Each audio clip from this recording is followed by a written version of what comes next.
भक्ति कितने प्रकार की होती है? वैसे तो अनेकों हैं। हाँ जी।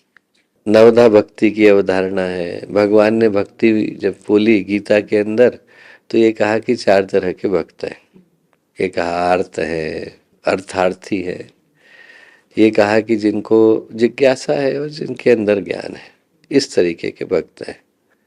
पर मैं एक कहानी सुनाता हूँ, उससे शायद ये अंतर स्पष्ट होगा। एक व्यक्ति था, भगवान बुद्ध के प्रवचन को सुनने गया। भगवान बुद्ध और उसकी आंखें मिली और उसको समाधि लगी। आनंद को बड़ा बुरा लगा। आनंद को लगा कि देखिए, मैं इतने वर्षों से इनके साथ हूँ, मुझे समाधि लगी नहीं, एक व्यक्ति आता है मुस्कुराता है समाधि लग जाती है, ये तो बड़ा भेदभाव है। उनने बुद्ध जी से कहा, महात्मा बुद्ध से कहा कि साहब ये क्या तरीका है, मुझको तो आज तक समाधि नहीं मिली।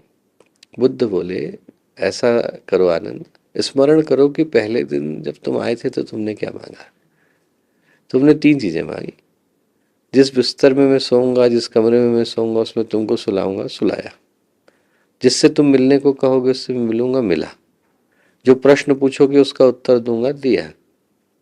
समाधि तुमने मांगी नहीं, मिल सकती नहीं थी।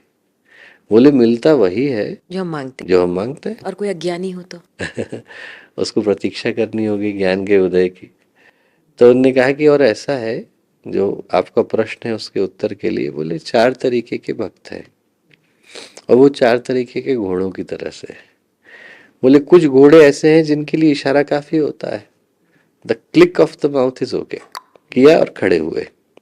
कुछ को सहलाना पड़ता है, कुछ को चाबुक लगाना पड़ता है, कुछ को चाबुक भी मार लीजिए तो अपनी जगह से उठते नहीं। बोले इसी तरीके से चार तरीके के शिष्य हैं, भक्त हैं। कुछ के लिए मुस्कुराना काफी है, कुछ को शिक्षाएं देनी है, कुछ को अनुशासन में डालना है, और कुछ के लिए अनुशासन भी ना काफी रहता है। तो बोले वो वाला था जिसके लिए मुस्कुराना काफी है, हम्म। जिसके लिए ये सोचे हमें हमारे जीवन में भक्ति की पराकाष्ठा है, यदि ईश्वर का मुस्कुराना काफी हो जाए।